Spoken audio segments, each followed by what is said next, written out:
Washington is prepared to close. Mr. Speaker, I have an additional speaker. I'm proud to yield as much time as he may consume to my colleague, the sponsor of this bill, a great fighter for human rights, Congressman Jim McGovern. The gentleman is recognized. Well, thank you. And I want to thank my colleague from Washington for yielding me the time and for her leadership on this legislation. And I appreciate it very much. And I'm grateful to my colleagues from Florida as well for their support and their leadership. Mr. Speaker, today is a great day for human rights. The House is about to approve our bipartisan bill, the Reciprocal Access to Tibet Act, that will impose real consequences for China's bad behavior in Tibet.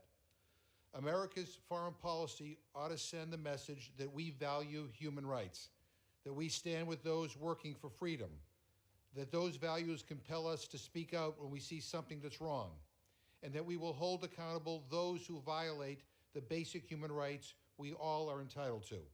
And that's exactly what this bill today is all about. The basis of diplomatic law is mutual access and reciprocity.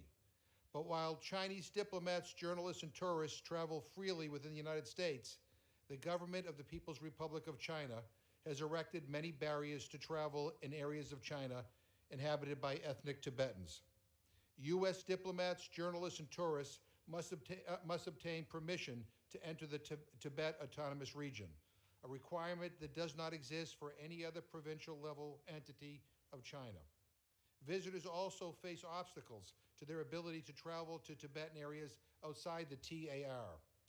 But under this bill, Chinese authorities who are involved in the design and implementation of policies that restrict travel to Tibetan areas become ineligible to receive a visa or be admitted to the United States.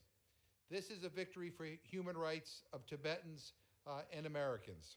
Restricted access to Tibet has many negative consequences for Tibetans in China and for citizens of the United States.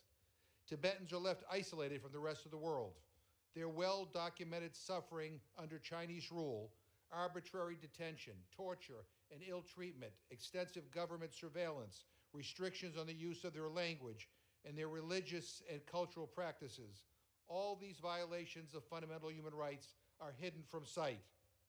Preventing diplomats, journalists, and tourists from traveling to Tibet makes it much harder to assess the full scope of these abuses. I know firsthand how important access to Tibet is because I had the opportunity to join Leader Pelosi and several other members of Congress for a visit there in November of 2015. I saw the tight control the government exercises over virtually all aspects of the daily lives of Tibetans. And I had people thank me for being there, remembering them, and fighting for their rights. On the other side, China's travel restrictions deny Americans the right to visit one of the most beautiful places on earth and to experience Tibetan culture in all its richness. And in emergencies, Americans may be denied help due to China's restrictive policies. I'm reminded that after an October 2013 bus crash in the TAR, which left 3 Americans dead and many others injured, U.S. consular officers faced a long delay in obtaining permission to travel to the region. This severely hindered their ability to serve American citizens in distress. And following a 2015 earthquake that trapped dozens of U.S. citizens in the TAR, the U.S. Consulate General faced significant challenges in providing emergency consular assistance. This is simply unacceptable. So if China wants its citizens and officials to continue to travel freely in the U.S., Americans, including Tibetan Americans, must be able to travel freely in China, including Tibet, beginning now. This bill will move us in the right direction on this basic but very important issue. Let me also take a moment to recognize several organizations with which I've had the privilege to work with on behalf of the human rights of all Tibetans. I thank Human Rights Watch, the Office of Tibet, Students for a Free Tibet, and most especially the International Campaign on Tibet.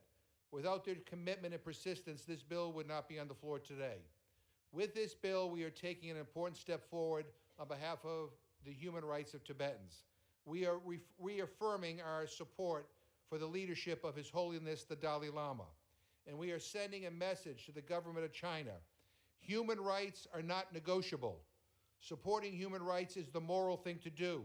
It is the right thing to do, and it is the American thing to do for Tibetans in China and everywhere else in the world.